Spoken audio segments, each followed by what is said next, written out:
Hello friends, welcome to CEC Gurukul Live Lectures. Dear friends, today also we are going to talk in detail in our series on entrepreneurship. Dear friends, in our previous session we discussed on family business in India in detail. Continuing the lecture further, first of all we are going to talk about family business in India, and we are going to discuss about the resolutions and conflicts, and then later on we are going to talk on entrepreneurial stimulation. For the discussion on the topic, we have with us in our studios Dr. Namita Rajput. Dr. Namita Rajput is principal in Sri Aurobindo Evening College, University of Delhi. Dr. Rajput is a prolific professor, a dynamic expert who believes in giving best to the students. She is an author of numerous books.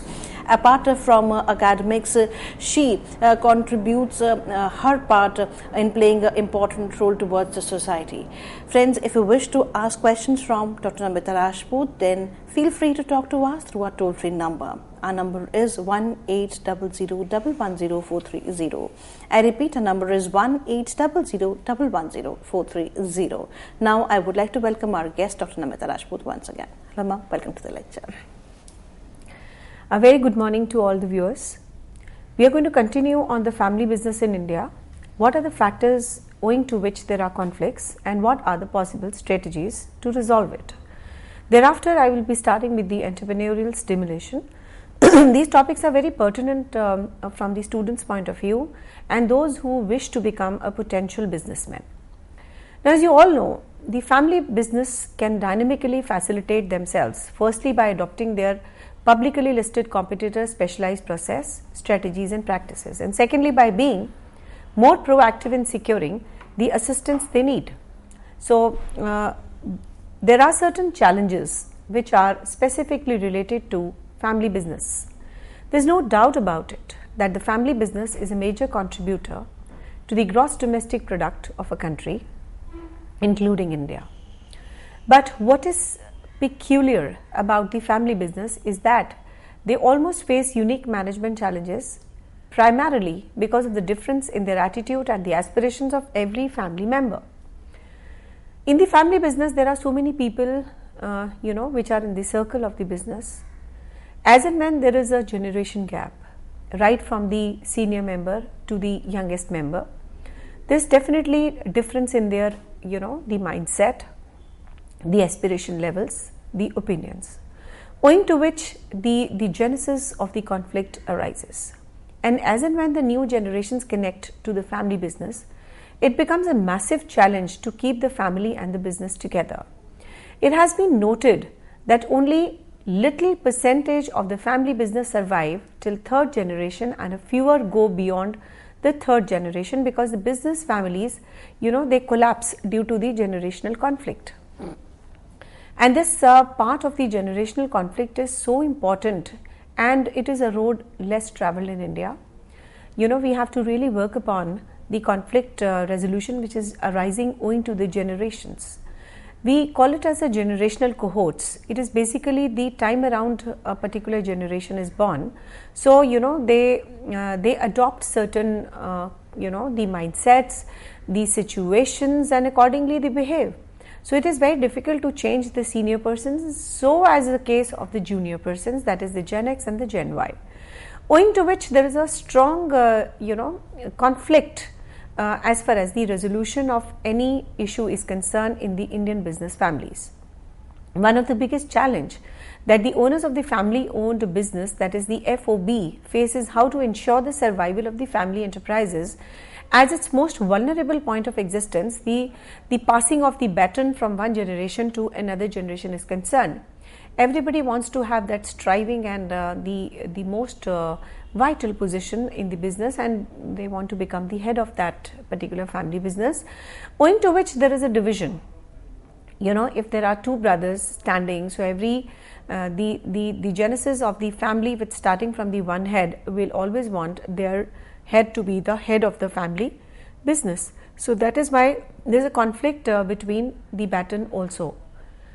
Managing this critical transition well has a strong correlation to the superior business performance and the growth of the family enterprises. However, the lack of readiness, discord at the time may result in a major value erosion, and in many cases the disintegration of the family enterprises into the smaller units, the setting up of the unit back several paces from its growth trajectory, in some cases even leading to irreversibility of the economic potential. Now coming on to the conflicts in the family business. The conflicts are a part and parcel of the family business life. They are an integral element of a family business. According to the studies, nearly 45% of the family business agreed to have a conflict of 3 to 4 times in a year, which is not a very healthy figure. It is wrong mentioning here that only not the disagreements usually happening over the issues. There's a little difference in the opinion and perceptions can be termed as a conflict. In fact, a conflict is a disagreement of higher degree which must be resolved. The following mentioned are the few common causes of conflict occurring in a family business. The first issue mainly arising because of the compensation, and the conflicts in the family is a compensation. It is the most common cause of the conflict in any family business. It is not referring to the salary but a wider term which is called as a share in the profits, ownership, perquisites, long-term appreciation of the assets. Compensation conflicts arise not who gets paid how much, but in fact over who gets paid how much for doing what. Now this gets worse when not so actively involved family members. They demand an equal compensation and is of course paid to be the best performing family member of the business. The second is the competitiveness. For about any business to be a success, it has to be competitive enough to face the world, but at the same time, the competitiveness becomes a cause of the conflict in the family business. Now, it is one of the business and required to be competitive to sustain and succeed. Then on the other hand, they have to be supportive and accommodative for its basically all the family members. This calls for being non-competitive internally, which eventually results in two other types of conflicts: the sibling rivalry and the intergenerational rivalry. The third is the control.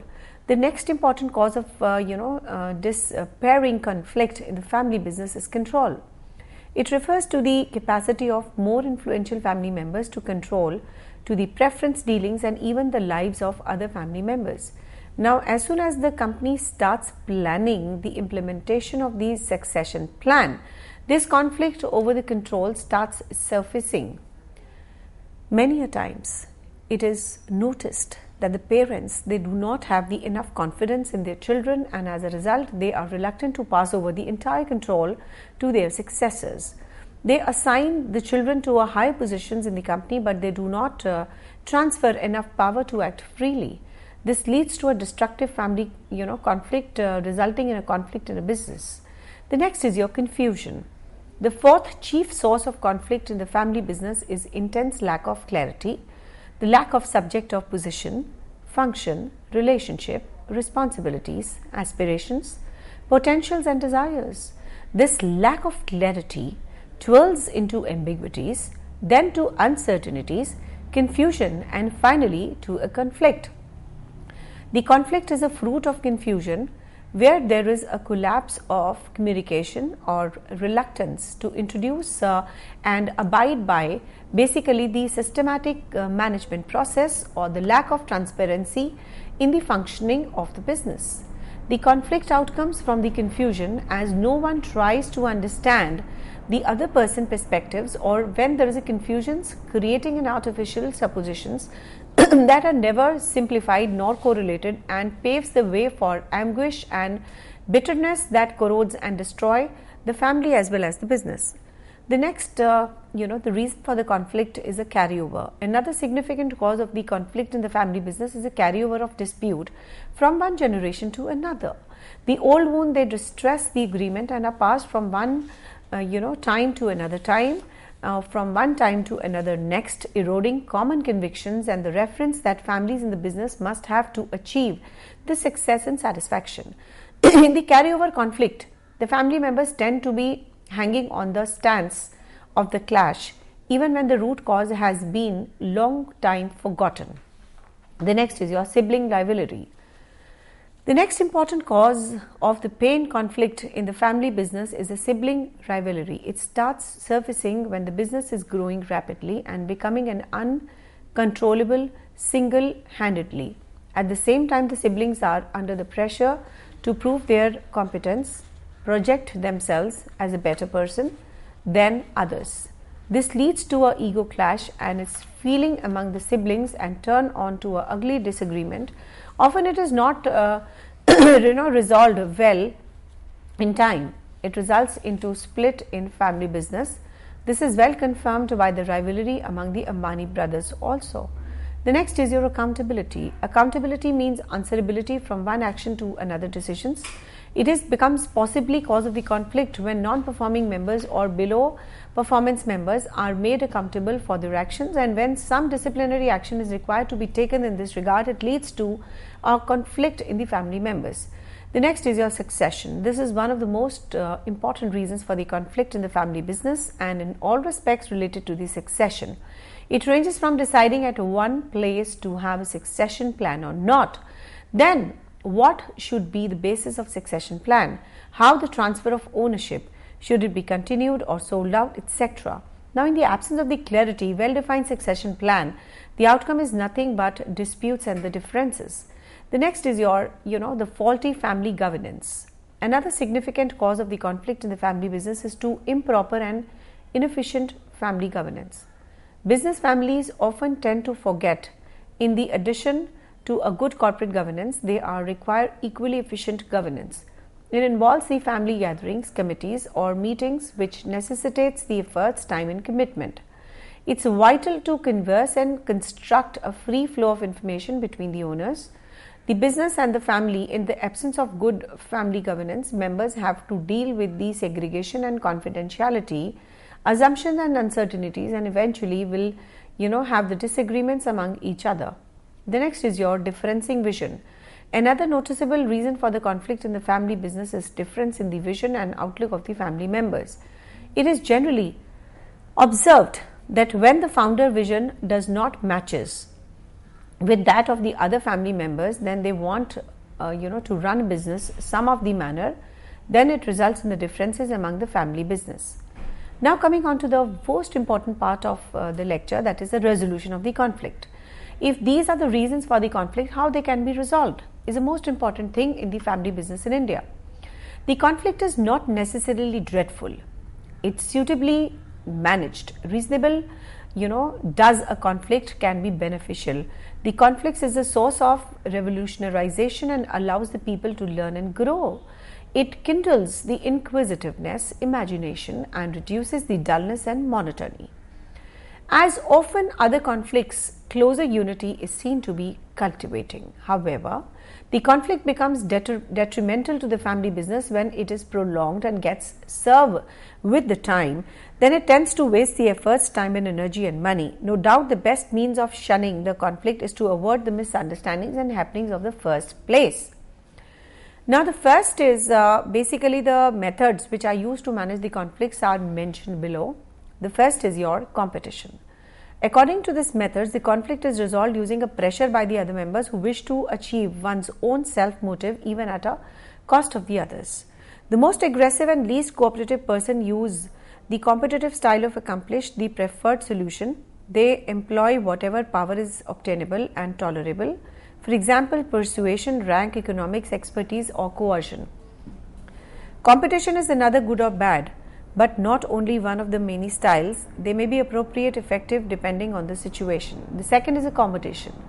Accommodation means considering the other person's needs and concerns about one's own. It is described by the supportive and non-aggressive behavior. This method of conflict resolution is effective. It is a part of preservance of the harmony and avoid disruptions. It enhances the goodwill and paves the way for the accommodating relationships in spite of being an effective approach for resolving the conflicts in the family business, which is of course very seldom. The next is avoidance. Avoidance refers to the failure to tracking the conflicts by either the diffusion or ignoring the issue. Perhaps following these methods basically do not attend to the conflicts and are sympathetic to each other's needs and concerns. It is illustrated by helpful and unassertive behavior by both the parties. There is no long no doubt that avoidance can be enacted successfully as a temporal or provisional strategy until some conclusive solution can be sorted. However, it can be adopted as an external strategy if the likelihood of one's own needs and concern is exceptionally little. Though it evades the instant straight conflicts, but eventually it leads to frustration that has unfavorable impact on the health of the family members. The next is your collaboration. Collaboration is an wholesome method that tries to satisfy the concerns of the parties involved in the conflict. It involves the highest application of both cooperation and assertion. This approach requires more dedication than other styles and consumes more time and energy. With this technique, all the parties are more committed to resolution and an outcome that meets the needs of everybody. The next is your compromise. The compromise approach can be termed as a halfway between the preceding four approaches of the conflict management. Compromise refers to the sacrificing of somebody's by each party so that the outcome is acceptable to all involved persons. It will result in partial fulfillment of the needs, concerns, and aims of both the parties. This is most appropriate when the purpose of the parties are fairly important, not worth the time and effort required for collaboration. Nevertheless, nobody experiences full satisfaction in this regard. Now, apart from the above methods which we have discussed, the following techniques can also be adopted resolving a family conflict. Next, the first is your describe. Organize a personal meeting with a concerned party. Begin to objectively describe the other person's actions and behavior. However, an attempt should be made to ensure the apprehensions and avoid being judgmental. The next is to express yourself. Another way to express your concern is the cost of behavior on the business and family, and try to keep it simple, believable, straightforward. Next is your specify. It is best to specify the exact behavior you want. Try to be specific as possible.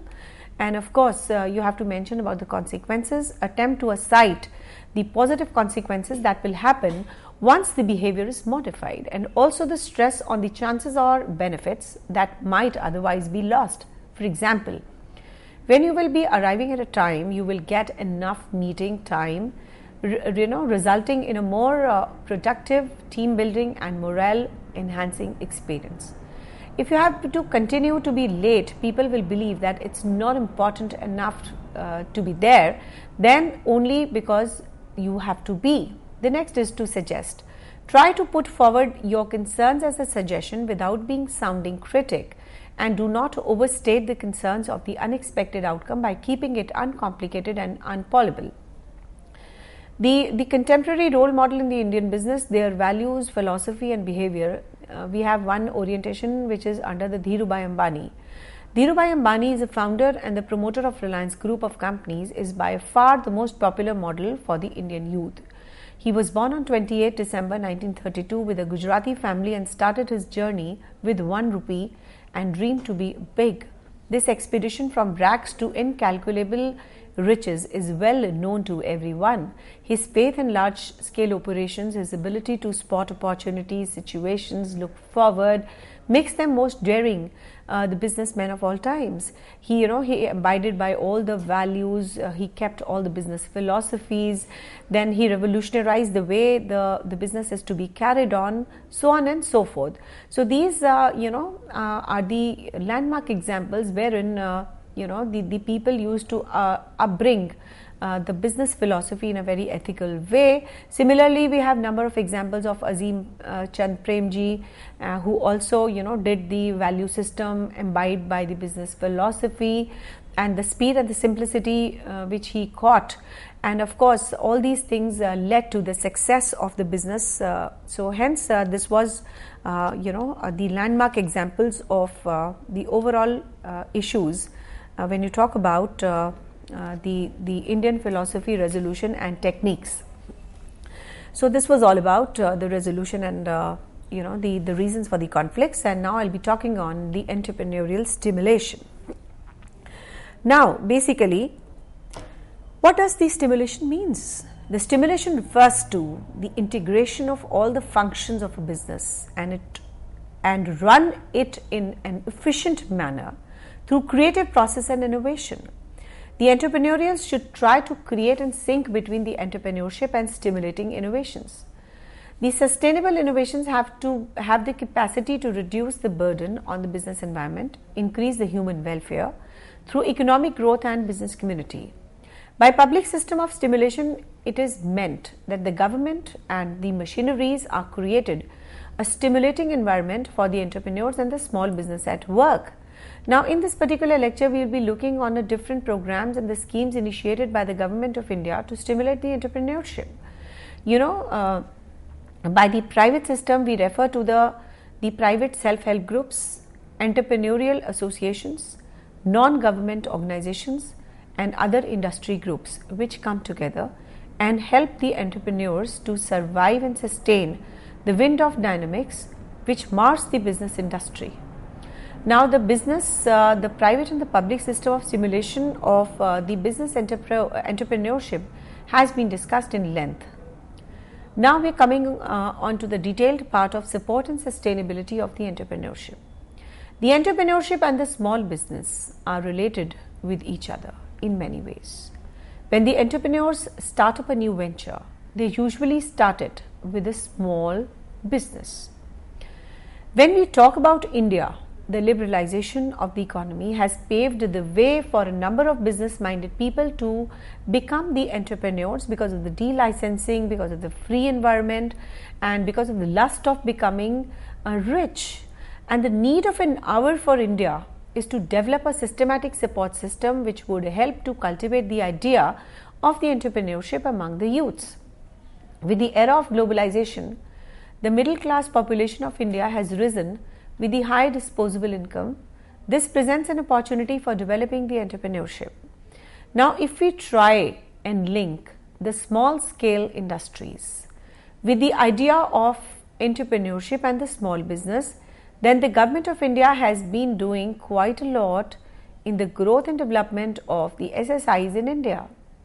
There are numerous agencies and institutions which have been set up to assist and support the established and emerging entrepreneurship to develop the business to a small and the medium level. Starting up a business requires a lot of financial support. The finance help the entrepreneurship to procure the resources and assets, that is the land, labor, capital, and entrepreneur material and machines to run a business. The government has come up with a number of financial institutions, nationalized banks, which facilitate the business for a startup. However, the finance is not the only support which is required by an entrepreneur. The entrepreneurs require the entrepreneurial support which is missing in the rural areas, and this answers why the entrepreneurs they do not prefer starting up a venture in the rural areas. Creating infrastructural facilities require institutional support from the government. This institutional support, it creates an economic environment wherein the business groups and the growth is more conducive. We can list down some of the institutional support here. Training institutions providing professional and technical expertise to do the business, financial institutions, promoting institutions, non-government institutions, marketing support institutions, etc. Now, entrepreneurs who need to the business arena need support and lot of guidance in the initial stages. They may have to expertise in the technical part of the production and technology aspect. However, they need to be guided on the project report preparation, location, layout of the plant and machinery, marketing aspects, various government funding and subsidies, etc. They are specialized institutions, for example, the total room training centers, entrepreneurial development centers, technical consultancies, etc. Now, to promote the support system in the small enterprises from time to time. Apart from this, we have the Small Industry Development Bank of India, that is SIDB, Small Industry Development Organization, that is SIDO, Small Scale Industries Board, that is SSIB, the Small Industry Services Institute, that is SISI, the State Small Industries Development Corporation, that is SSIDC, etc. So, they provide the help, the support, the guidance to the small scale industries units in India. Then we have a finance part. A small business with the entrepreneur at the helm of the affairs require finance to operate the business in a manner described. Finance is basically the lifeblood of the business. Without finance, you cannot comprehend anything. Every type of work, it depends upon the financial situations of the business, and as important finance, it is also very challenging to get a requisite finance at the appropriate time. Finance can be made available to small business and entrepreneurs, though financial and banking institutions established by the government. They can help receive the funding from the non-government organizations and trust depending upon the nature of the work. Finance can be arranged by taking help through business incubators, venture capitalists, public offerings, that is generally less used in case of the small business, private placements of the funds, lease financing, angel investing, to name a few. Some of these arrangements will be discussed later as and when we come on to this. Now we have a credit support schemes, which is also called as NSIC. The first is the equipment financing. Through the schemes like hire purchase and the term loan from the procurement of the equipments, financing for the procurement of the raw material, by facilitating the bulk purchase of the basic raw materials at the competitive rates, the import of the scarce raw material, etc., the documentation and the issue of letter of credit in case of imports. Then we have financing for marketing activities such as internal marketing, exports and bill discounting, etc. Financing through syndication with the banks by entering into the strategic alliances with commercial banks so that they facilitate the fund requirement of the small enterprises. It involves an arrangement of forwarding the loan applications to the interested small enterprises to the banks. Performance and the credit rating schemes for small industries so as to enable the small enterprises to ascertain the strength and the weakness of their existing operations with the corrective measures accordingly. Now the NSIC is operating the scheme through agencies like ICRA, ONICRA, Duns and Bradstreet, CRISIL, Fitch, CARE and Samara. So basically the government is providing access to the finance to these small business which are not able to procure the necessary resources. The different support groups which we talked earlier in this chapter give an insight of how the government is working to make available the required finance to small business undertakings. Apart from their business today, we have the option more than any time before the procurement of the funds from the different sources mentioned below. When you talk about the marketing assistance, expecting the new entrepreneurs to be experts in marketing, their motive, production and services may be asking for too much.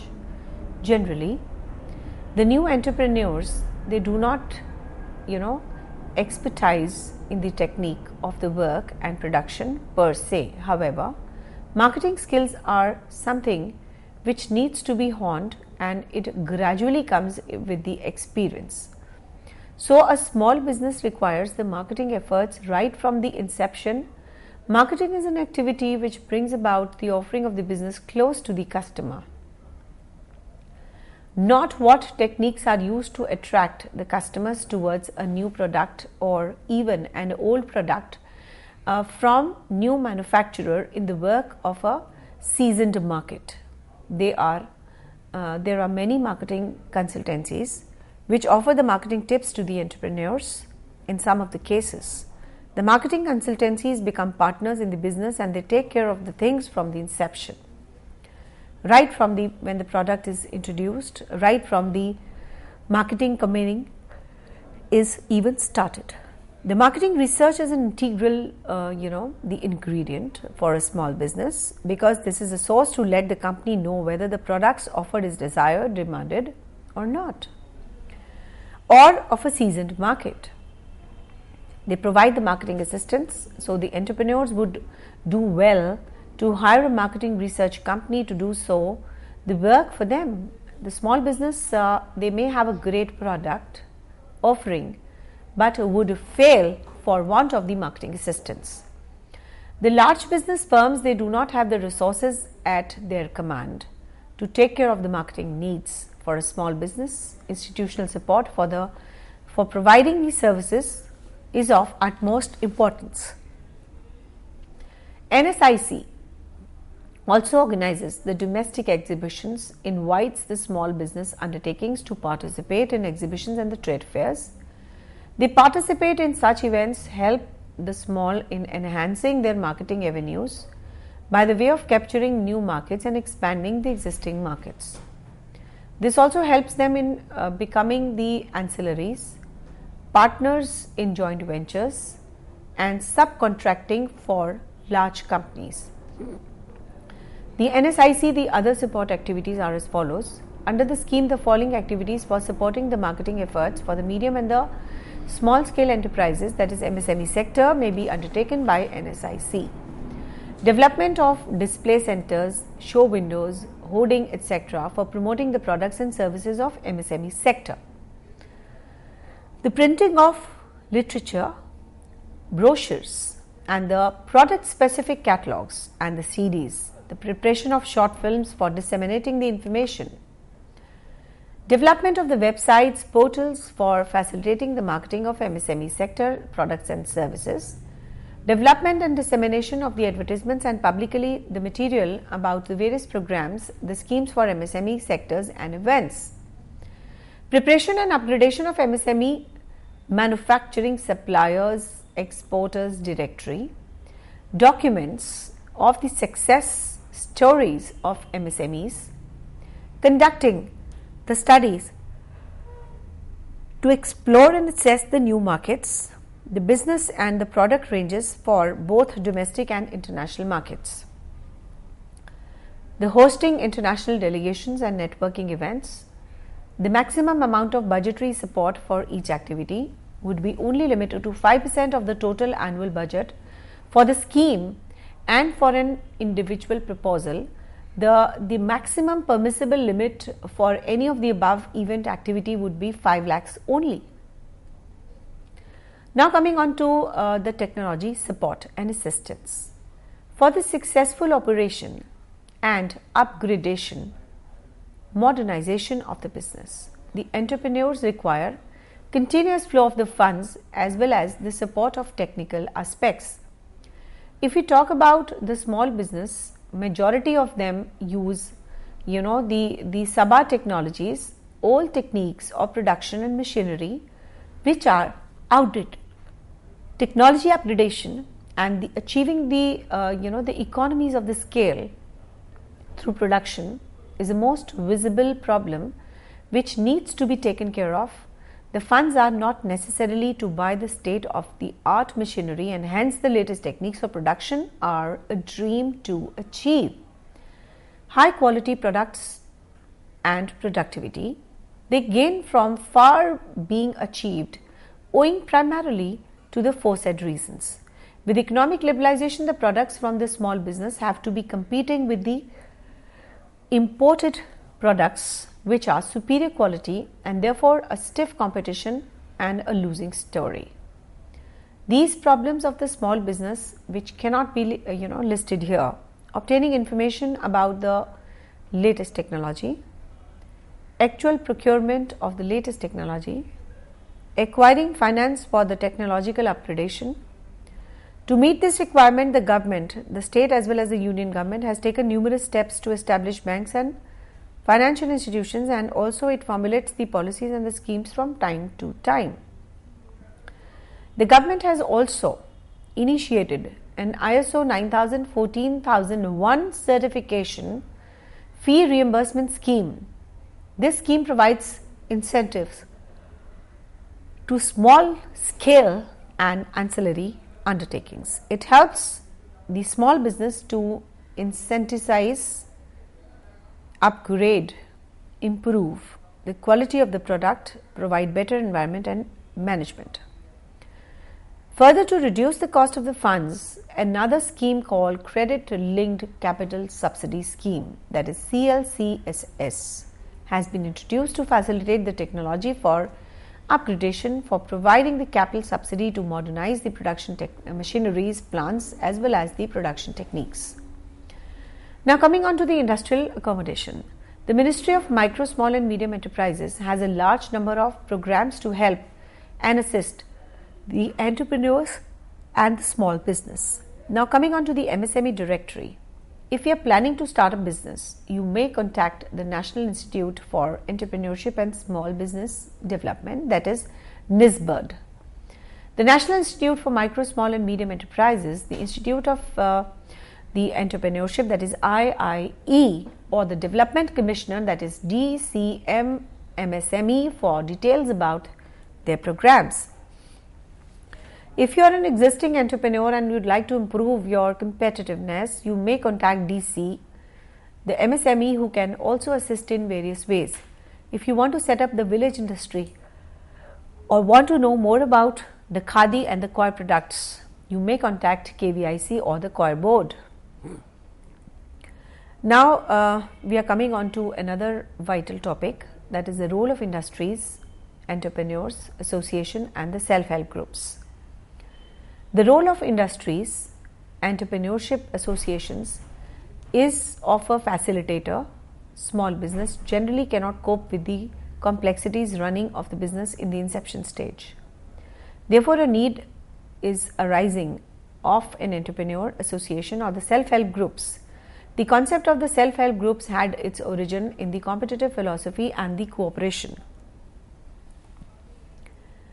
As the self-help groups are small and economically homogeneous affinity groups of the rural policy, they are voluntarily coming together to achieve the following: to save a small amount of money regularly, to mutually agree to contribute to a common fund, to meet their emergency needs, to have the collective decision making, to solve the conflicts through collective leadership and the mutual decision making, to provide collateral free loan termed decided by the low group of the market driven rates. Today the self-help groups movement is increasingly accepted. Its innovation in the field of rural credit in many of the developing countries, including India, to help the rural people considering a vehicle to reach the disadvantaged and marginalized section, which is a very normal course, cannot avail of the credit facilities from the bank. The self-help groups are formed voluntarily by the rural and the urban people to save and contribute to a common fund to be lent to its members, and as per the group decisions, the working together for the social and economic upliftment of the families and the community. For the entrepreneurship and the entrepreneurs and the small business, the concept of self-help groups are very helpful.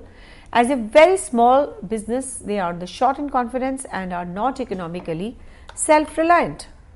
These self-help groups enable the entrepreneurs to be very confident, and most of the SHGs, that is the self-help groups, have the primary objective of entrepreneurship development in the region. So the local people take up the entrepreneurship for the betterment of their life and the well-being.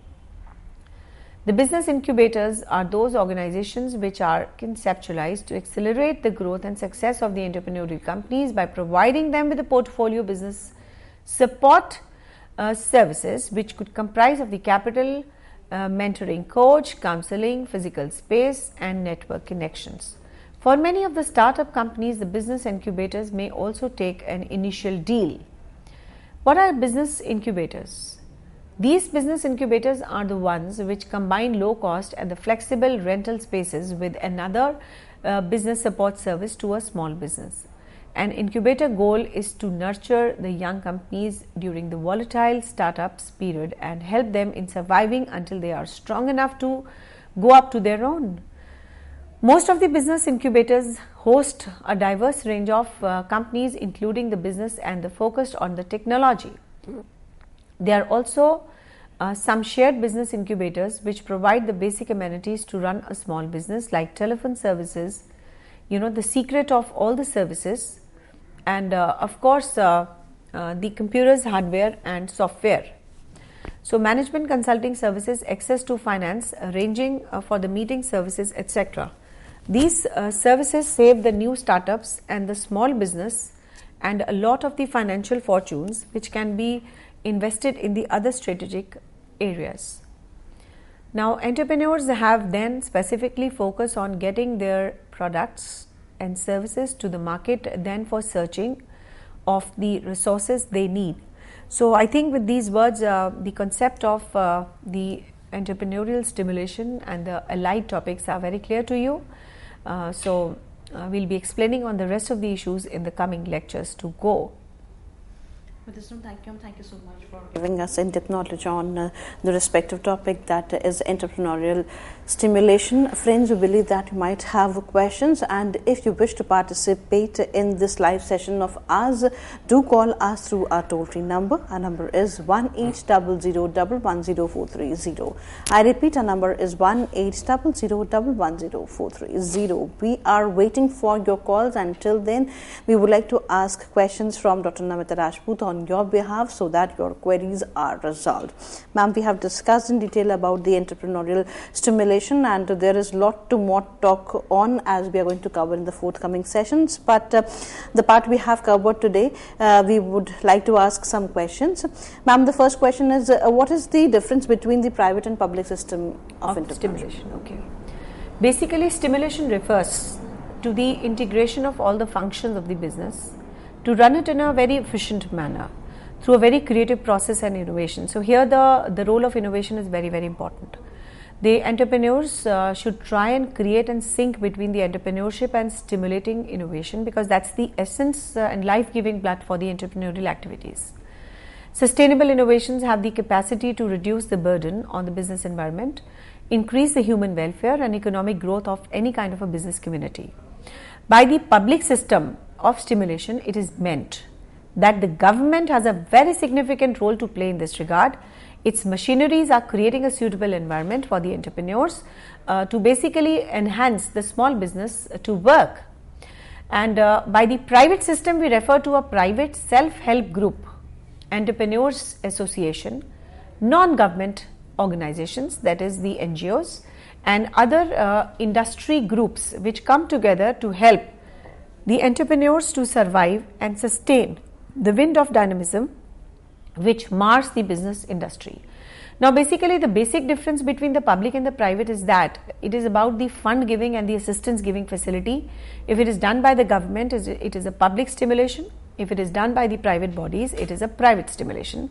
But basically the role which both the public and the private system of stimulation plays is to assist the entrepreneurs to carry on with its entrepreneurial activity in a very innovative and a good way to sustain the dynamic conditions and the open risk under which the entrepreneur is falling into. Now we would like to ask you about the support and sustainability of entrepreneurship. Okay. Now basically when you talk about the support and the sustainability of the entrepreneurship and the small business, they are related with one another in many of the ways. When the entrepreneurs, they start up a venture, they usually started with a small business. And when we talk about India, the liberalization, the privatization, the globalization, they have really paved a way for the Indian economy, for the number of business-minded people to become the entrepreneurs, because therein the climate which were offered to the entrepreneurs was very conducive for their growth and development. The need of the hours for India is to develop a systematic support system so that the ideas can cultivate in a very stimulated way the entrepreneurship, and the important role can be played by the youth. Now with the era of globalization, the middle class population, they have also come up with the good high disposable income. This presents an opportunity for the developing entrepreneurs also. And if we try and link the small scale industry with the idea of entrepreneurship and the small business, then the government of India has been doing quite a lot in this regard with the development of SSIs in India. There are numerous agencies and the institutions which have been set up to assist and support the established as well as the emerging entrepreneurs to set up and develop their business to a small and the medium level. Starting up the business requires a lot of the financial support. The finance helps in entrepreneurs to procure the resources and assets like land, labor, capital, material and machine to run in a very specific way. The government has also come up with the number of schemes, the number of startup plans. It has really worked hard towards the conducive environment which can be offered to the the entrepreneurs. However, the finance is not the only thing. So specifically when you talk about the infrastructural support, the market assistance, promoting the institutions, the significant role played by the market support institutions, they will also pave a long way for these entrepreneurs and making it more sustainable for the entrepreneurs to grow their work. Ma'am, kindly also throw some light on the credit support schemes. Now basically when you talk about the credit support schemes, they are offered by the NSIC. Basically they give the equipment finance wherein the entrepreneurs can really purchase their equipment at the very concessional rates, at a very good rates, and they can also go in for the term loans, or they can also go for the hire purchase system in which they can hire the equipments and they can pay towards the higher charges and they can move on with their work. So this is the first credit support scheme, that is the equipment financing. Now nevertheless there are other schemes also, like financing of the procurement of the raw material. Now see, basically when you talk about the small business and the large business, the basic problem when the small scale business is concerned is the money. So when the financing part is done, be it for the machinery or be it for the procurement of the raw material, this is really going to help the entrepreneurs to move a long way. And so on and so forth, because of the scarcity of the raw material, because of the scarcity of the money, these things can really go a long way. Not only this, certain types of marketing assistance is also provided for them because they are small players in the market. They cannot sustain, they cannot play in the market. So they give the market intelligence system support also. Besides, they also provide the syndication with the banks, like 2-3 banks can support a particular venture. And of course they can work on the the rating schemes also. And besides the market assistance, some other support systems can also be given to them, like they have to really exhibit their product. So in the like in India, in Pragati Maidan we have a trade fairs going on starting from 14th of November to 27th of November, wherein the MSME sector is given a free hand to exhibit their products. A lot of schemes the government announces time and again to support them. They also help in printing of their support material. They give assistance for the display centers also, in which they can freely display of what they are producing.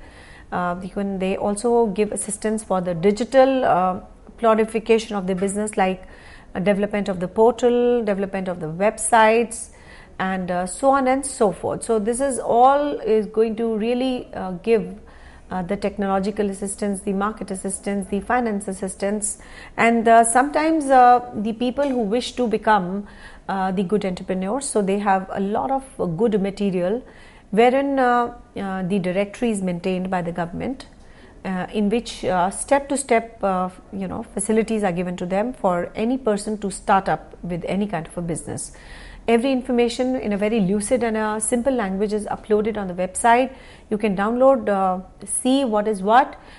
So right from the inception till the marketing, till the overall proliferation of the business is concerned, they give a 360-degree development, support, cooperation to these people, specifically in the era of the advent of the self-help groups, which are really managing the complexities of the business in a very simple manner. Ma'am, this was all for today, but we would like you to give us a brief so that in the forthcoming sessions the students could connect us and we are more likely to have what we are going to study. So in the coming lectures I would be talking on the business incubator. So let me give you a very brief outlay of that. The business incubators are those organizations which are conceptualized to accelerate the growth and the success of the entrepreneurial companies by providing them with a portfolio of the business support systems which could comprise of the capital mentoring, coaching, counseling, physical space, network connections, etc. Now see, when I'll just connect this with the human child. When a child is premature or is born premature, he is kept or she is kept in an incubator, so as to support the child, because the child is too weak to have the outside environment besides the mother's womb. So they try and give the same kind of environment so that the child survives. Number one, he grows in a very congenial and a good environment so that he catches less of the diseases and he is able to sustain for a longer time. Similarly, the small business, they are very vulnerable. They are having a lot of problems in relation to finance, etc. So, the business incubators are also playing a very significant role to take care of such a small business. A lot of, capital mentoring is given to them. A lot of facilities are given to them so that they have entire spectrum of facilities, and they are not able to, move out of the market. They are still a very important player in the market. So the startup companies are given in this incubator a lot of ideal the facilities which are very important for them, and initially for them to support and sustain in this business world. These business incubators are the ones which combine the low cost, the flexible rental spaces with other business support systems to the small business. The incubator goal is to nurture the young companies during the volatile startup, and help them to survive until they are strong enough to come out on their own and face the competition of this world. So most of the business incubators, they host a diverse range of companies, including they have a focus on the technology, they have a focus on the finance, etc. So this is the basic outlay of this. So we'll be doing in detail in the coming sessions to come. So stay tuned. Thank you.